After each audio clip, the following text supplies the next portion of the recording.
Doctor Manmohan Singh का मूल्यांकन आज के परिप्रेक्ष्य से किया जाएगा और उनके उत्तराधिकारियों के कार्यों के आधार पर भी। यह परिप्रेक्ष्य डॉक्टर सिंह की विरासत के बारे में ऐसे महत्वपूर्ण गुणों को प्रकट करता है जो अब दिखाई नहीं देते।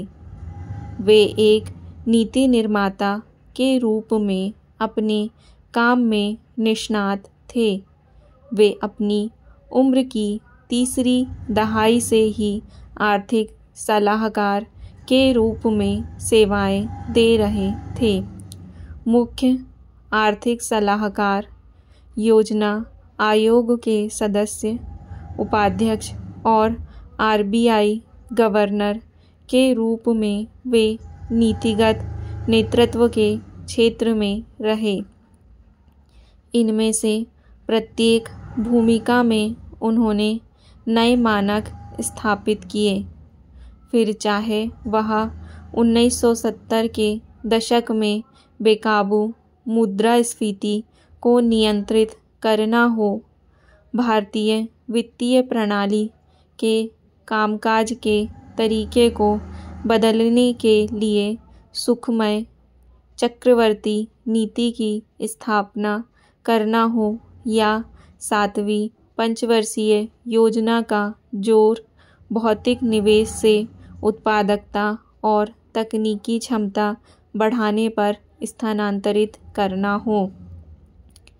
साउथ कमीशन में भी उन्होंने उत्तर औपनिवेशिक देशों के समूह को एक नई पहचान देने पर जोर दिया। ये अब ग्लोबल साउथ कहलाते हैं। केंद्र में मंत्री या प्रधानमंत्री बनने से पूर्व के अपने 20 वर्षीय करियर में उन्होंने लगातार ये सभी काम किए और अपनी उपलब्धियों का श्रेय लेने या मांगने के बजाय अच्छी टीमों का निर्माण किया। आज यह की नेतृत्व शैली के बिल्कुल विपरीत है। यहाँ हर उपलब्धि को लीडर की प्रतिभा के मास्टर स्ट्रोक के रूप में पेश किया जाता है। अर्थशास्त्री अक्सर व्यंग में टिप्पणी करते हैं कि डॉक्टर सिंह अर्थशास्त्री की तुलना में बेहतर राजनेता थे, लेकिन ऐसा इसलिए था क्योंकि वे अपनी विश्लेषणात्मक क्षमताओं को लेकर आश्वस्त थे और अपने क्षितिज को व्यापक बनाने में सक्षम थे। उन्होंने यह 2 तरीकों से किया। पहला, आर्थिक नीति और आर्थिक कूटनीति में महारत हासिल करके। दूसरा, परिदृश्य में मौजूद हर नीतिगत अर्थशास्त्री के साथ मिलकर काम करने की कला विकसित करके, चाहे वे उनसे वरिष्ठ हों जैसे बगीचा मिन्हास, उनके साथी हों जैसे सी रंगराजन, उनके बाद आने वाले हों जैसे विजय केलकर, रघुराम राजन। सर्वश्रेष्ठ प्रतिभा को पोषित करने की यह क्षमता नीति जगत में एक दुर्लभ गुण है जो केवल उन लोगों में होती है जो भीतर से असुरक्षित महसूस नहीं करते और जिन्हें इतिहास के निर्णय पर धीरज भरा विश्वास होता है। वित्त मंत्री और प्रधानमंत्री होने के बावजूद वे कभी निर्वाचित राजनेता नहीं रहे।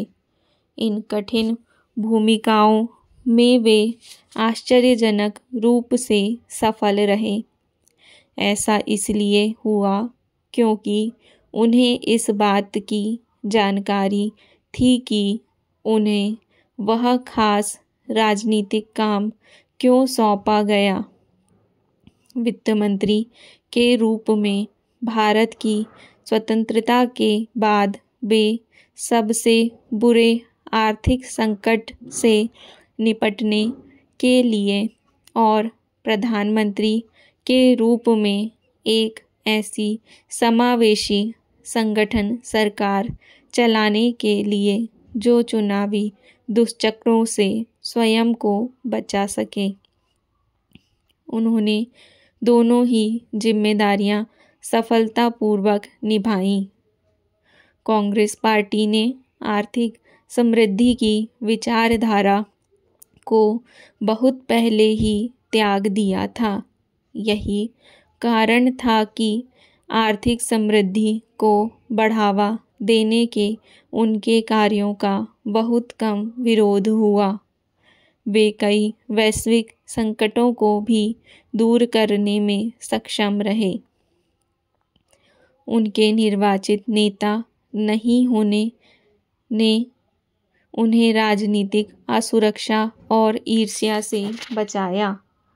उन्होंने अपनी दुर्जेय नीति और कूटनीतिक कौशल का उपयोग करके रिकॉर्ड स्थिर आर्थिक विकास किया, महत्वपूर्ण नीतिगत सुधार लागू किए, भारत को वैश्विक संकटों से बचाया और अमेरिका व पड़ोसियों से संबंधों को सुधारा।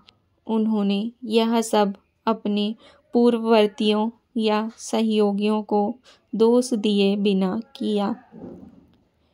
अध्यक्ष महोदय, एक पेशेवर राजनेता नहीं होने के कारण वे अपने से कम शक्तिशाली आलोचकों के खिलाफ प्रतिशोधपूर्ण शक्ति प्रयोग करने के इच्छुक नहीं थे। उनके समय में पीएमओ ने जेएनयू प्रशासन को यह बताने के लिए हस्तक्षेप किया कि उनके दौर के दौरान विरोध प्रदर्शन करने वाले छात्रों को निष्कासित न किया जाए। उन्होंने अपने राजनीतिक रूप में काम करते हुए भी बहुत कुछ सीखा।